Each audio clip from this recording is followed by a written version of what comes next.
What's up guys, I'm 𝔸𝕤𝕒. Welcome to my channel. Happy New Year's guys. I know it is like 2 weeks into the New Year's and you're now seeing my face, but your girl caught COVID and I was down for the count. So this is my first video in 2022. I missed you guys. We're gonna start off the new year with a review. In today's video we're reviewing the Charlotte Tilbury Beautiful Skin Foundation.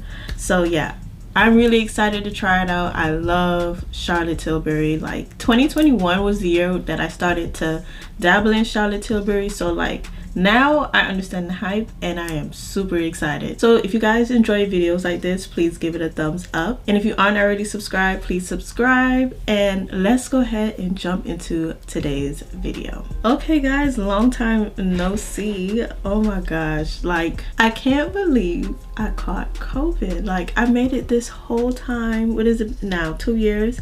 And that was the first time I caught COVID. Like my boyfriend had COVID last year and I didn't catch it, but I just had to catch it at the beginning of the year. Like it's now January 18th and I'm now starting the year. Oh my god, it's been rough guys, rough. Let's go ahead and get started with the review.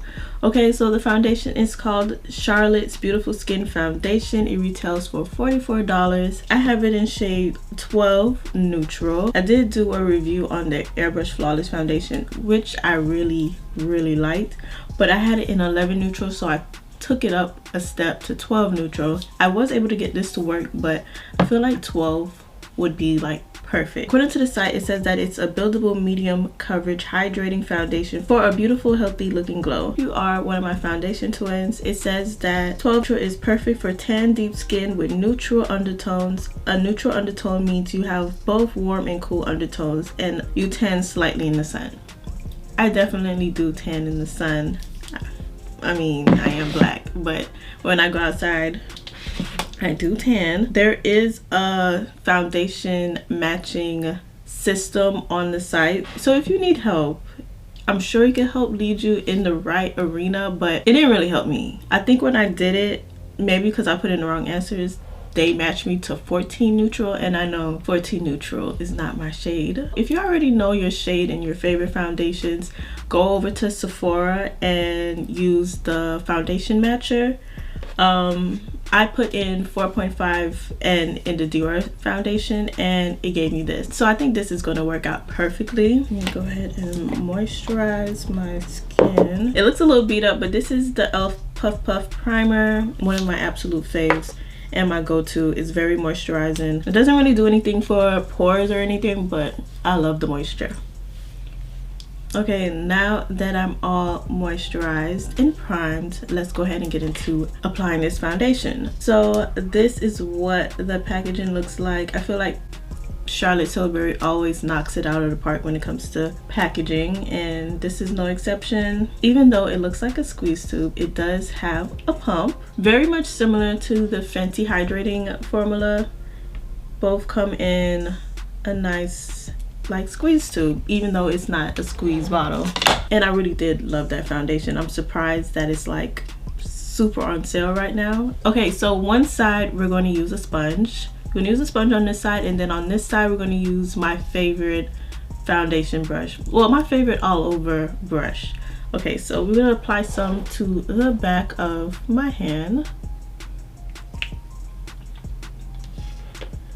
Okay, so it's not very runny. It kind of looks like a typical foundation, and it's not like really super thick either. I hate super thick foundations. I hate when they come out all thick and stuff. Like, I don't know, for some reason I feel like it just doesn't blend in properly when it's that thick. I'm gonna be using my Morphe / Ariel sponge, one of my favorites, and I'm just gonna apply it on this side. I'm thinking this color is the one.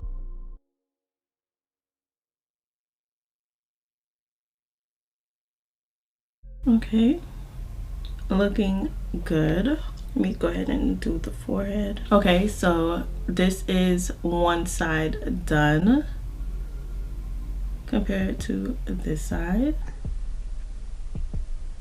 What you guys thinking? I feel like it looks very hydrating. It's pretty decent on the coverage. It's definitely not giving full coverage, but when I'm reaching for a foundation, this is typically the coverage that I like to go for. I think this is beautiful. Okay, now for the brush side, I'm gonna add one pump on this side, and I'm using my Morphe E63 brush. This is like my favorite brush. Apply it on this side.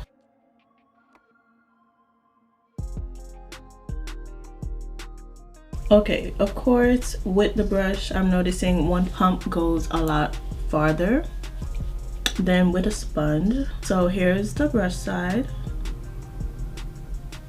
and here's the sponge side. For some reason, I feel like I like the sponge side more. It looks similar, but I don't know. I just love the way the sponge applied it compared to the brush. I'm going to apply another pump to the areas where there's like hyperpigmentation or bumps or anything like that, but I'm not going to put it all over my face because I don't need it, because I am going in with a concealer and I just don't feel like I need all over coverage on my face. I'm just going to conceal with my concealer and not go too heavy on the foundation. Okay, so I'm gonna go ahead and do the rest of my makeup and I'll be back. Okay guys, I am back. Makeup is done. This is what it's looking like.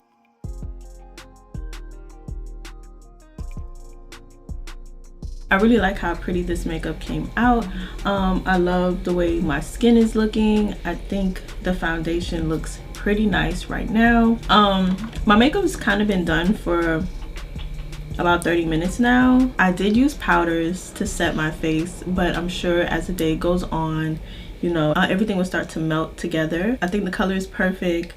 It just looks really nice, and even though it's not full coverage, I think the level of coverage I did get from it looks really nice. Probably if you did like 2 layers, it would take you into like that full coverage range. But even though the formula is light, like it doesn't feel like a lot is on my face, I don't think I would like how it would feel if I was to put 2 on.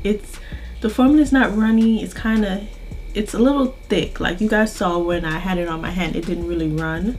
So yeah, I wouldn't want to pack this onto my face. So I haven't done a wear test in a while. It's now 3:53, so I'm gonna try to wear it for the rest of the day and come back to you guys with a final review. Okay, so I'll see you guys later.